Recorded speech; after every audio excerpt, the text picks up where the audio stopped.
बिहार में इलेक्शन आ गया है। सभी नेता यहाँ के लोगों को अपनी अपनी जाति का अनुभव करवाने में लग गए हैं। आज के समय एक पढ़ा लिखा बिहारी भी अपने आप को दूसरे राज्यों में बिहारी कहने से शर्माता है, क्योंकि उसे पता है सामने वाला का कैसा रिएक्शन होगा। मतलब बिहारी शब्द सुनते ही दूसरे राज्यों के लोग अपना अलग अलग पर्सपेक्टिव बनाने लगते हैं। उनको लगता है ये लोग खैनी खाते हैं, गंदगी फैलाते हैं, और इस बात में सच्चाई भी है। अब देखो, अभी पटना मेट्रो को शुरू हुए गिनती के महीना दे में नहीं हुआ होगा कि इसका कंडीशन देख लो। मीडिया में ये देखा जा रहा है कि कुछ यात्री मेट्रो स्टेशन और उनकी पटरियों पर गुटखा और पान मसाले की पीक थूकते नजर आ रहे हैं।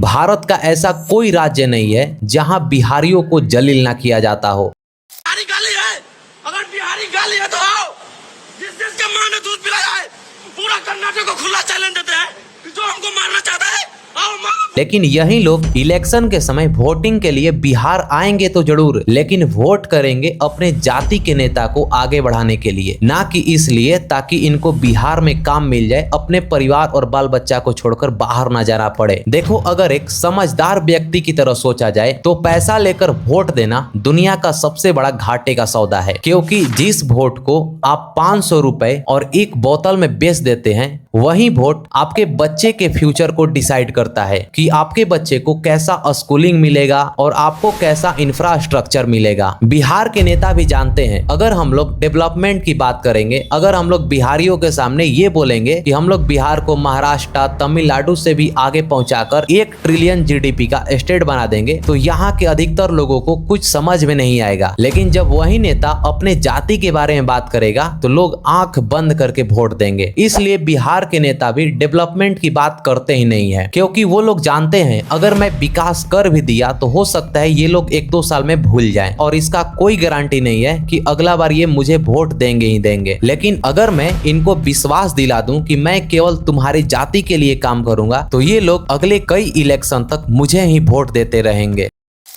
इस राज्य का विडंबना देखो, जो कभी पूरी दुनिया में ज्ञान का प्रकाश फैलाता था, आज वही राज्य अंधेरों में खो गया है। जिस धरती पर कभी नालंदा और विक्रमशिला जैसे यूनिवर्सिटीज हुआ करते थे, आज वही बिहार अपने ही बच्चे को क्वालिटी स्कूल तक नहीं दे पा रहा है। जिस मिट्टी ने चाणक्य जैसे कूटनीतिक व्यक्ति को जन्म दिया, जिसने अर्थशास्त्र और राजनीति की नींव रखी, आज वही मिट्टी जाति के नाम पर इतना बट गया कि बिहार का पूरा सिस्टम ही बर्बाद हो गया है। आज बिहार के हर दूसरे घर में बेरोजगारी, गरीबी एकदम उच्च सीमा पर पहुंची हुई है, जिस कारण यहाँ के लोग मजबूर हो जाते हैं दूसरे राज्यों में पलायन करने के लिए। यहाँ पर जमीनी हकीकत ये है कि ना यहाँ उद्योग है, ना कोई बड़ी बड़ी कंपनी। और इस बार का इलेक्शन जो आया है, बिहारियों के सामने एक बहुत अच्छा मौका है कि वो लोग कास्ट को भुलाकर केवल डेवलपमेंट के लिए वोट करें।